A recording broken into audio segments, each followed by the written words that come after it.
ya, pasti dia sembunyi untuk dia chat yang beda gereja atau beda agama. Kemudian saya juga terinspirasi dengan kata-kata dari seorang pria ber-IQ tertinggi di dunia, namanya Jung Hoon Kim, orang Korea. Beberapa hari lalu dia menegaskan bahwa Yesus adalah Tuhan. Dia tertarik dengan ayat-ayat kitab suci dari Yohanes bab 14 ayat 6 yang tulisannya begini, Yesus adalah jalan kebenaran dan hidup. Maka dia bilang Yesus itu Tuhan. Kemudian dia juga bicara tentang sabda Allah. Hari ini kan minggu sabda Allah. Dia bilang apa? Alkitab itu multi.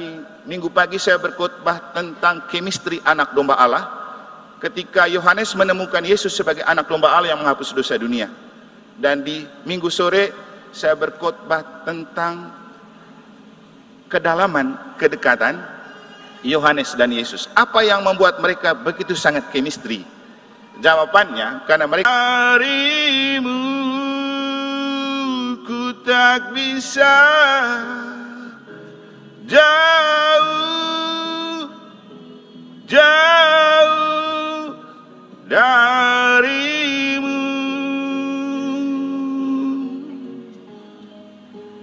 Oke, nanti lanjut masing-masing ya. Intinya begini, kalau kita sudah punya ikatan emosi dengan Tuhan, kita tidak akan pernah bisa jauh dari Tuhan, dan Tuhan memang tidak pernah mau jauh dari kita.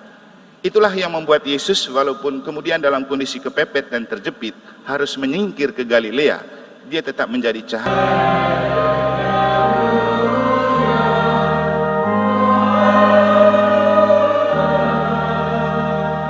Yesus memberitakan Injil kerajaan Allah serta melenyapkan segala penyakit dan kelemahan.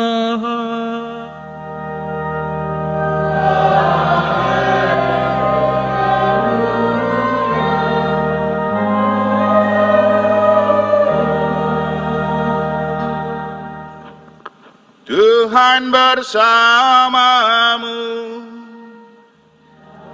dan bersama roh. Inilah Injil suci menurut Matius.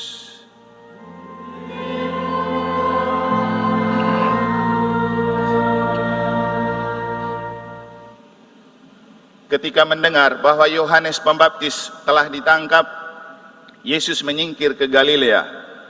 Ia meninggalkan Nazaret dan diam di Kapernaum, di tepi danau, di daerah Sebulon dan Naftali. Dengan demikian, digenapilah firman yang disampaikan oleh Nabi Yesaya. Tanah Sebulon dan tanah Naftali, jalan ke laut, daerah seberang sungai Yordan Galilea, wilayah bangsa-bangsa lain, bangsa yang diam dalam kegelapan, telah melihat cahaya yang besar. Dan bagi mereka yang tinggal di negeri yang dinaungi maut telah terbit cahaya. Sejak itu Yesus mulai memberitakan, bertobatlah sebab kerajaan Allah sudah dekat.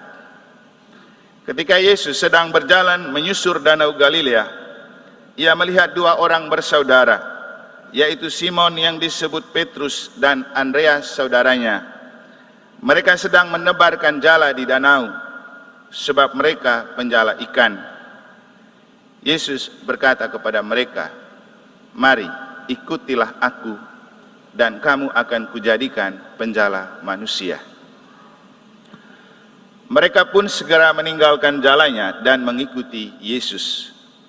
Setelah pergi dari sana, Yesus mulai melihat dua orang bersaudara yang lain lagi, yaitu Yakobus anak Zebedeus dan Yohanes saudaranya, bersama ayah mereka Zebedeus. Mereka sedang membereskan jala di dalam perahu. Yesus memanggil mereka dan mereka segera meninggalkan perahu serta ayahnya lalu mengikuti Yesus. Yesus pun berkeliling di seluruh Galilea. Ia mengajar dalam rumah-rumah ibadat dan memberitakan Injil kerajaan surga, serta menyembuhkan orang-orang di antara bangsa itu dari segala penyakit dan kelemahan mereka.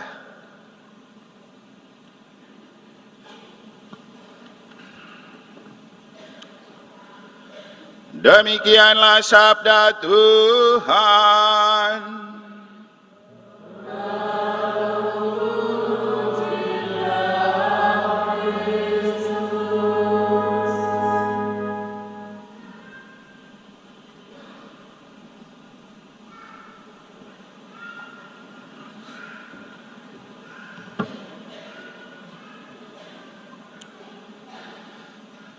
Bagaimana kalau dalam kondisi kepepet atau terjepit, kita bisa menjadi bintang dan bercahaya bagi sesama dan dunia? Inilah pertanyaan mendasar yang perlu kita refleksikan dan kita maknai untuk kita memaknai kisah tentang Yesus yang menyingkir ke Galilea usai mendengar berita bahwa Yohanes, teman dekatnya, sudah ditangkap. Frater, suster, bapak, ibu, saudara-saudari, adik-adik dan anak-anak sekalian yang saya kasihi dalam Tuhan.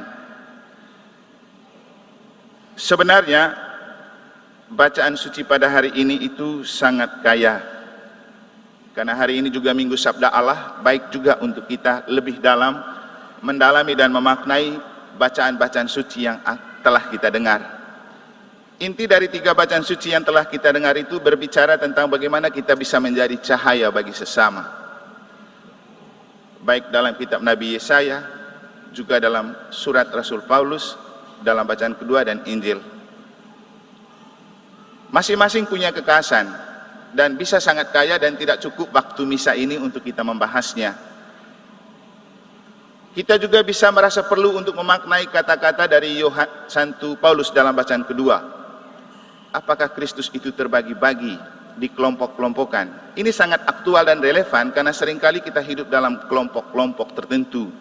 Ada kelompoknya Om Servas, ada kelompok Sang Dusuk, ada kelompoknya Karol, ada kelompoknya Ernest. Jadi kadang-kadang kelompok itu membuat seperti gereja itu dibagi-bagi. Bahkan gereja itu lebih tampak di kelompok arisan daripada di kelompok KBG. Kalau pertemuan arisan bisa lebih rajin dan rutin, tapi kalau pertemuan KBG susah. Nah, pertanyaan Santo Paulus ini menarik karena kita tidak hanya bisa memaknai dalam konteks kalau Kristus itu tidak terbagi-bagi, kenapa ada pembagian KBG? Kenapa ada pembagian lingkungan? Kenapa ada pembagian paroki? Kenapa ada pembagian keuskupan?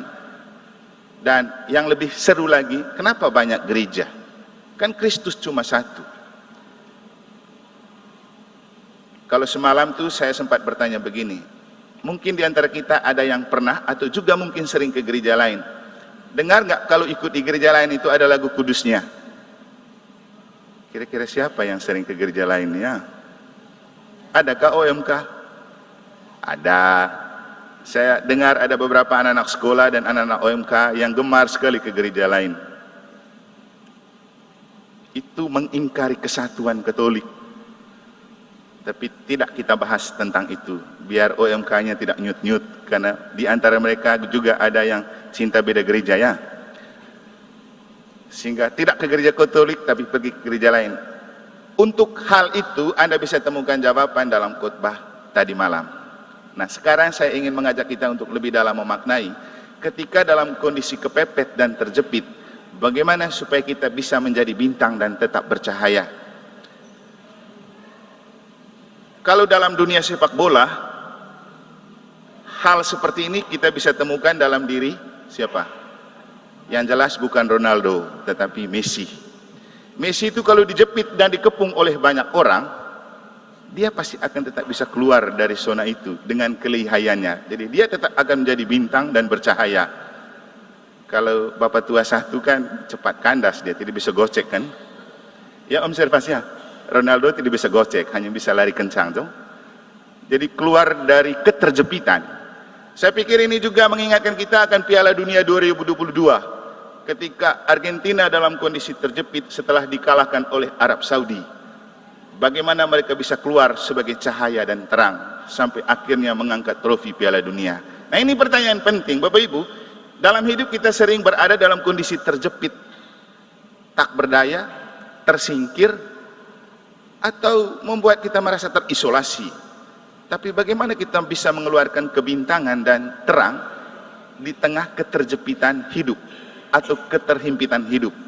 Inilah yang coba kita maknai dari cara Yesus tetap menjadi cahaya dan terang bagi dunia ketika ia terhimpit dan terjepit dalam kondisi ancaman, ditangkap juga seperti Yohanes yang kita dengar dalam Injil. Sebenarnya ada dua inspirasi yang menginspirasi saya untuk memaknai tema ini. Pertama, sebuah status atau story dari Instagram yang waktu kita makan siang itu ditunjukkan oleh Frater Nino ke Trino. Lalu saya lihat macam asik sekali mereka dua punya pembahasan. Ikutlah saya nimbrung. Saya bilang, Frater, apa sih yang buat kamu ketawa? Ternyata mereka itu tertawa karena di sebuah statusnya OMK yang terindikasi itu OMK dari Borong, Manggarai, dia tulis begini, ko sunebeng wifi pastoran, baru picet dia yang beda agama. Jadi, ko sunebeng wifi di pastoran, baru picet dia yang beda agama. Lalu saya tag OMK, Carol, Ernest, Nando, Priska. Coba cek di OMK kita, yang sering nebeng join wifi di gereja itu jangan sampai chat orang beda agama dan beda gereja. Adakah? Ada? Hah? Jangan dibongkar di dalam gereja.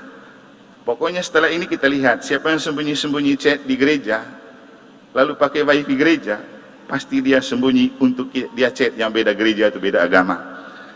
Kemudian saya juga terinspirasi dengan kata-kata dari seorang pria ber-IQ tertinggi di dunia, namanya Jung Hoon Kim, orang Korea. Beberapa hari lalu dia menegaskan bahwa Yesus adalah Tuhan. Dia tertarik dengan ayat-ayat kitab suci dari Yohanes bab 14 ayat 6 yang tulisannya begini, Yesus adalah jalan kebenaran dan hidup. Maka dia bilang Yesus itu Tuhan. Kemudian dia juga bicara tentang sabda Allah. Hari ini kan minggu sabda Allah. Dia bilang apa? Alkitab itu mutlak, abadi dan sempurna, tidak perlu dirubah dan diganti. Yang perlu adalah kita mengejar ketertinggalan dari ketidaktahuan dan mengenal Alkitab. Dari dua cerita ini bagi saya cukup untuk menyimpulkan bahwa, apalagi ini kan banyak teman-teman muda, kalau bercinta boleh pakai logika, tapi juga pakai iman. Pakai logikanya begini, seorang Jung Hoon Kim, pria ber-IQ tinggi dan terpintar di dunia, tetap pakai logika, pasti punya cara berpikir yang hebat, mengakui Kristus sebagai Tuhan. Lalu kamu yang memilih cinta beda agama, yang menyingkirkan Kristus, itu logikanya bagaimana? Berarti salah pada otak kita untuk berpikir. Yesus itu jalan, kebenaran, dan hidup. Itu sudah jelas. Kalaupun pakai logika sudah jelas. Tapi kenapa cinta selalu mengalahkan logika? Tapi kadang-kadang logika terlalu tinggi sampai tidak memakai iman.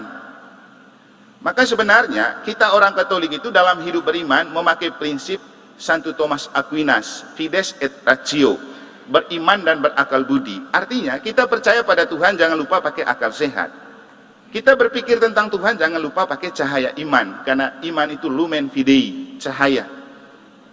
Maka Bapak Ibu Saudara-saudari, ketika kita dalam kondisi terjepit dan kepepet, dua hal ini yang kita pakai, logika dan iman.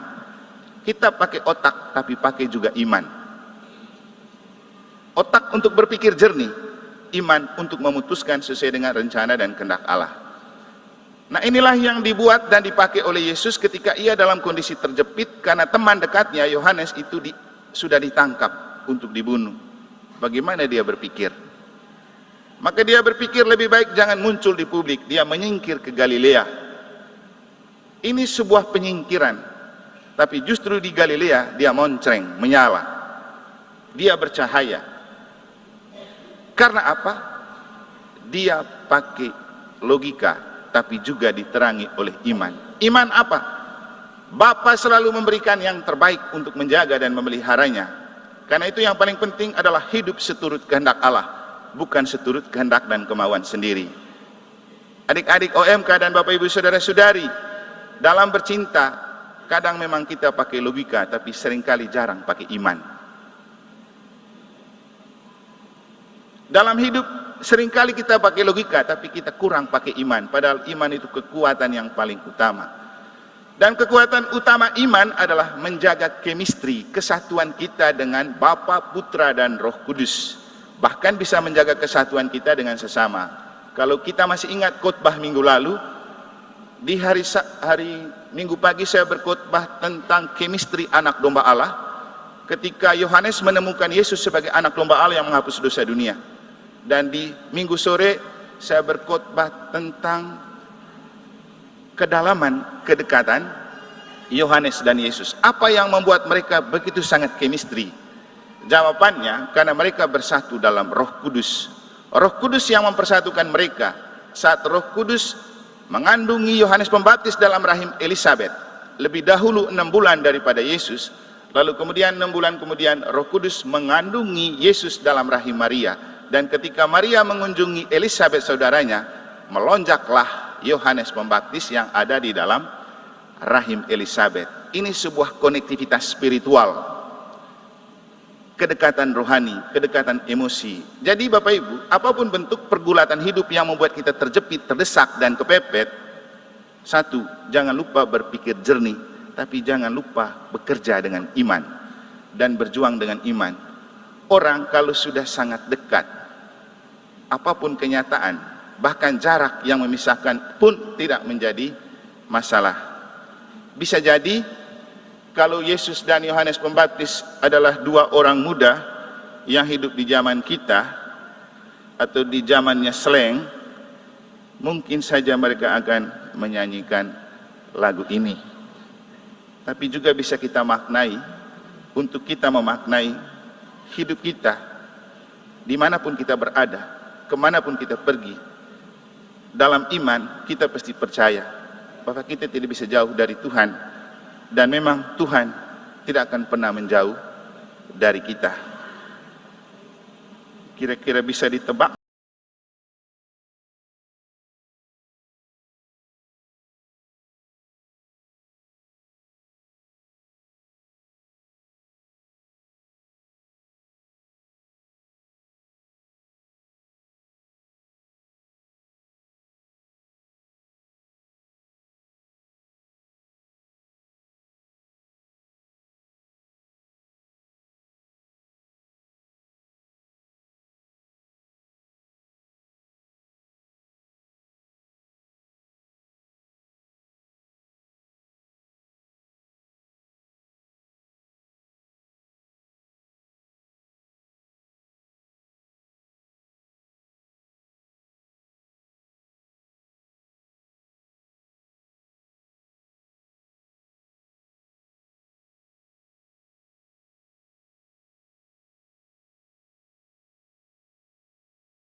Ya, intinya begini, kalau kita sudah punya ikatan emosi dengan Tuhan, kita tidak akan pernah bisa jauh dari Tuhan, dan Tuhan memang tidak pernah mau jauh dari kita.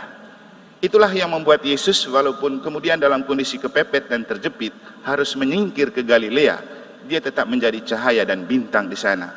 Bapak Ibu, hidup kita tidak terlepas dari rasa kepepet, kepepet perasaan, kepepet pemikiran, kepepet ekonomi, kepepet pendapatan, dan banyak betul persoalan hidup yang membuat kita terjepit, kepepet, dan tersingkir atau bahkan terlempar dari dunia. Tapi seperti apapun kondisi keterpepetan itu, satu, pakai logika. Kalau Yon Hun Kim, orang IQ tertinggi di dunia, tetap mengandalkan Tuhan dan percaya kepada Tuhan Yesus, lalu kita yang aslinya murid Yesus ini, masa kita tidak percaya? Kalau Yesus selalu berjalan bersama kita, kita selalu berjalan bersama Yesus, dan kita tidak saling jauh dengan Yesus, apapun persoalan yang membuat kita kepepet dan terjepit atau tersingkir, pasti akan selalu diberikan solusi. Bahkan di dalamnya, kalau Tuhan bekerja dan Roh Tuhan selalu menyatu dengan kita, kita tetap akan menjadi bintang dan cahaya bagi dunia. Amin. Semoga Tuhan memberkati.